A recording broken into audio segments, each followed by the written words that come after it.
सूरजपुर नाम के एक छोटे से गांव में शिव प्रसाद नाम का एक मेहनती किसान रहता था। जिम्मेदारियों में उलझकर उसकी पूरी जिंदगी खेतों में ही गुजर गई थी और अब उम्र भी ढल चुकी थी।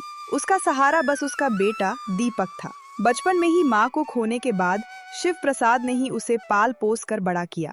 दीपक तेज था, लेकिन उसका सपना खेती नहीं, व्यापार करना था। पर गरीबी के कारण वो कुछ शुरू नहीं कर पाता था। ऐसे ही एक दिन काम खत्म करके दीपक थका हुआ अपने पिताजी के पास आकर बैठ जाता है।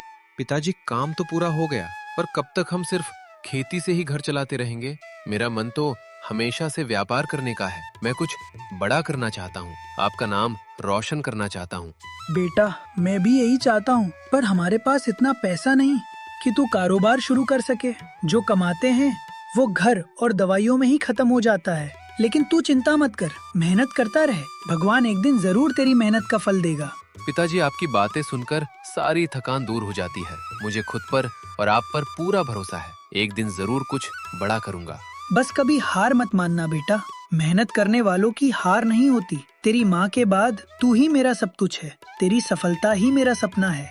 दोनों बाप बेटे बातों में लगे ही थे कि तभी गांव के भगत राम उधर से गुजरते हुए उन्हें देख रुक जाते हैं। अरे शिव, लगता है आज का काम निपट गया। खेत का काम कभी पूरा होता है क्या? अभी तो बस आज का काम खत्म किया है, आगे और भी बहुत कुछ बाकी है। हाँ, ये तो सही है, पर शिव अब तो उम्र भी हो चली है।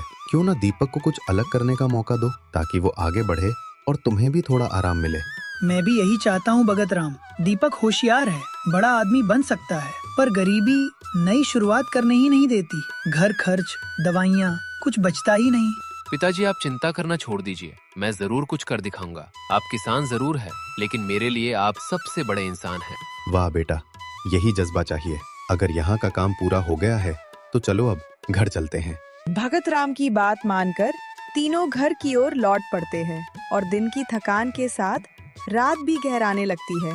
रात को घर पहुंचकर खाना खाने के बाद दीपक अपने पिताजी से बात करते हुए कहता है, पिताजी, अब आपकी उम्र हो गई है, कल से खेत का सारा काम मैं संभाल लूंगा। आप आराम किया कीजिए।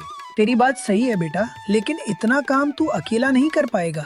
अभी मुझ में ताकत बाकी है। बस एक ही चाह है, तेरा कारोबार शुरू हो जाए।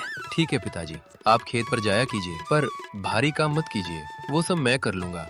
ठीक है बेटा, अब थोड़ा आराम कर लेते हैं, आज काफी थकान हो गई है। हाँ पिताजी, आप आराम कीजिए, मैं भी यहीं आपके पास बैठता हूँ। इतना कहकर दोनों बाप बेटे सोने चले जाते हैं और धीरे धीरे रात भी बीत जाती है। अगली सुबह दोनों फिर से खेत की ओर निकलते हैं और काम शुरू करते ही दीपक अपने पिताजी से कहता है, पिताजी, जहाँ जहाँ काम बाकी है वो मैं पूरा कर देता हूँ, आप थोड़ा आराम कर लीजिए, फिर आप बीज बो देना। नहीं बेटा, तू बहुत मेहनत कर चुका है, अब तू आराम कर, बाकी काम मैं कर लूँगा। पिताजी, अब जिद मत कीजिए, आपको आराम की जरूरत है, काम मैं संभाल लूंगा। दीपक के बार बार समझाने के बाद भी शिव प्रसाद नहीं मानते और जिद में आकर खुद ही खेत में काम करने लगते हैं। शाम तक ज्यादा मेहनत की वजह से उनकी हालत बिगड़ने लगती है और दिन की वही जिद अब रात की चिंता बन जाती है। मैंने पिताजी को कितना समझाया, लेकिन उन्होंने मेरी एक बात नहीं मानी। अब उनकी तबीयत इतनी बिगड़ गई है, इस रात में वैद्य जी भी नहीं आ पाएंगे। किसी तरह ये रात निकालनी होगी, सुबह होते ही मैं उन्हें लेकर आऊंगा। इतना कहकर दीपक पूरी रात शिव प्रसाद के पास बैठा चिंता में जागता रहता है और सुबह होने का इंतजार करने लगता है। सुबह होते ही दीपक बिना समय गवाए वैद्य जी को बुलाने उनके घर पहुंच जाता है। अरे दीपक, इतनी सुबह सुबह सब ठीक तो है ना? वैद्य जी, पिताजी की तबीयत बहुत खराब हो गई है। कल उन्होंने जिद में आकर पूरे दिन खेत में काम किया और रात में हालत बिगड़ गई। आप चलकर उन्हें देख लीजिए। हाँ, मैं समझ गया, तुम्हारे पिताजी मेहनत किए बिना मानते ही नहीं। चलो अभी चलते हैं तुम्हारे घर। इतना सुनते ही वैद्य जी तुरंत दीपक के साथ उसके घर के लिए निकल पड़ते हैं। कुछ ही देर में वैद्य जी घर पहुंचकर शिव प्रसाद का इलाज करना शुरू कर देते हैं। दीपक बेटा, अब चिंता की बात नहीं है, तुम्हारे पिताजी बस ज्यादा मेहनत से कमजोर हो गए हैं। ध्यान रखना, अब उन्हें बिल्कुल काम मत करने देना और दवाई समय पर देते रहना। जी वैद्य जी, अब मैं उन्हें कोई काम नहीं करने दूंगा, उनकी पूरी जिम्मेदारी अब मेरी है। ठीक है बेटा, ध्यान रखना, जरूरत पड़े तो मुझे बता देना। इलाज के बाद वैद्य जी दीपक को जरूरी हिदायतें देकर वहां से चले जाते हैं और घर की जिम्मेदारी अब पूरी तरह दीपक के कंधों पर आ जाती है।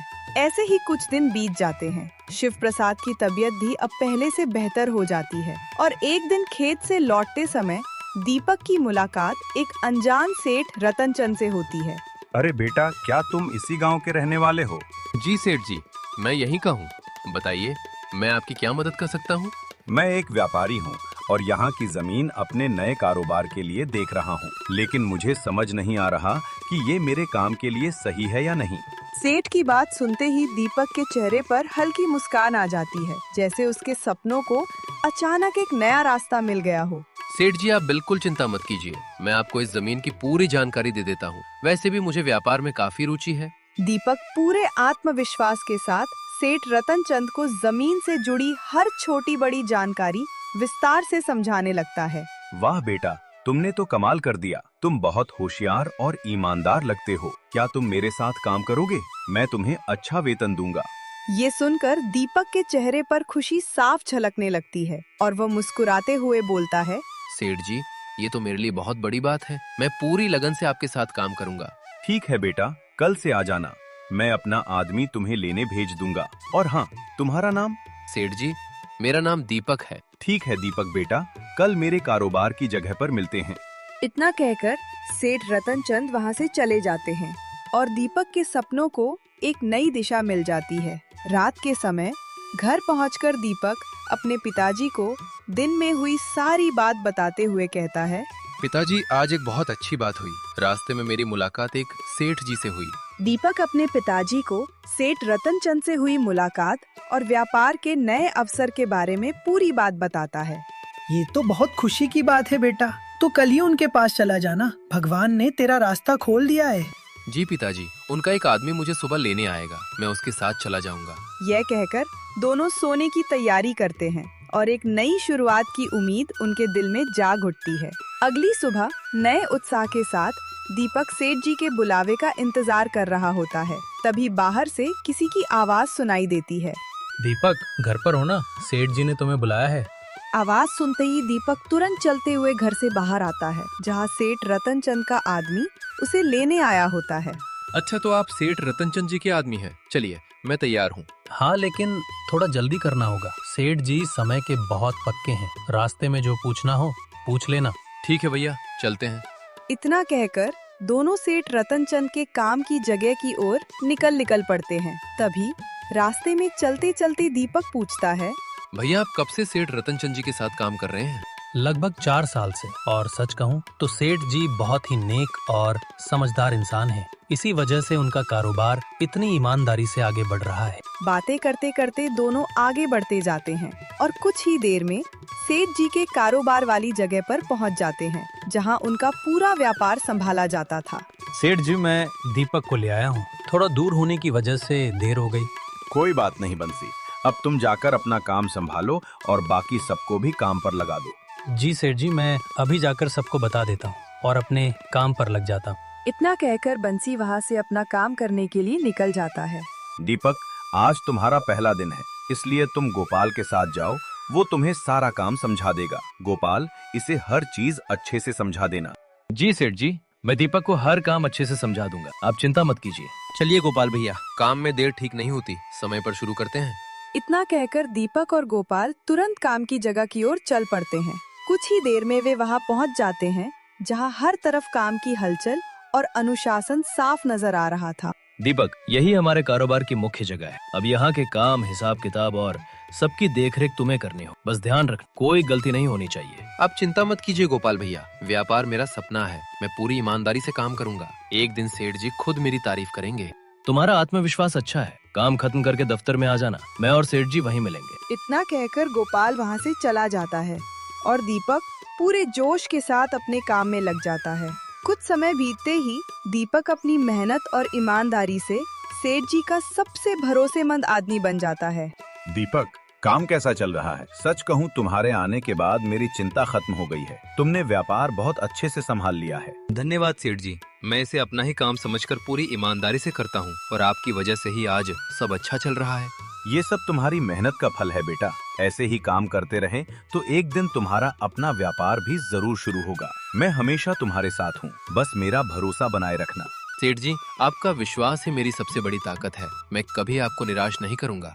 मुझे तुम पर पूरा भरोसा है। अब तुम काम समेटकर घर चले जाना, मैं भी चलता हूँ। सेठ रतनचंद का भरोसा और आशीर्वाद पाकर दीपक का आत्मविश्वास और भी बढ़ जाता है। शाम को काम से लौटकर दीपक अपने पिताजी शिव प्रसाद के साथ बैठकर दिन भर की बातें साझा करता है। बेटा, आजकल तुमसे ठीक से बात ही नहीं हो पाती। बताओ, काम कैसा चल रहा है? और सेठ रतनचंद जी कैसे हैं? पिताजी, सेठ जी बहुत अच्छे इंसान हैं। उनसे मुझे काफी कुछ सीखने को मिला है। मैं सोच रहा हूँ कि कुछ समय बाद अपना खुद का व्यापार शुरू करूँ। उन्होंने भी साथ देने का वादा किया है। ये तो बहुत अच्छी बात है बेटा। तू बस ईमानदारी से काम करता रहे, भगवान जरूर साथ देंगे। अब आराम कर ले, मैं भी दवाई लेकर सो जाता हूँ। पिता शिव प्रसाद के आशीर्वाद के साथ दीपक के सपने और भी मजबूत हो जाते हैं। कुछ महीनों की मेहनत के बाद आखिर वो दिन आ ही जाता है जब दीपक अपने सपने को सच करने के लिए तैयार खड़ा होता है। बधाई हो दीपक, आज तुम्हारी मेहनत और ईमानदारी ने तुम्हारा सपना सच कर दिया। अब इसी लगन से अपने कारोबार को आगे बढ़ाना। मैं हमेशा तुम्हारे साथ हूँ। धन्यवाद सेठ जी। अगर आप ना होते तो मैं यहाँ तक कभी नहीं पहुँच पाता। मैं आपका ये एहसान कभी नहीं भूलूंगा। सेठ जी, आपने मेरे बेटे के सपनों को सच कर दिया। आपका ये उपकार हम जिंदगी भर याद रखेंगे। अरे नहीं, ये सब दीपक की मेहनत का फल है। चलिए अब शुभ समय में काम की शुरुआत करते हैं। हाँ बेटा, देर मत करो। आज तुम्हारे नए सफर की शुरुआत है। और इसी के साथ दीपक के सपनों का नया अध्याय शुरू हो जाता है। उसकी सालों की मेहनत रंग लाती है और शिव प्रसाद का सिर गर्व से ऊंचा हो जाता है।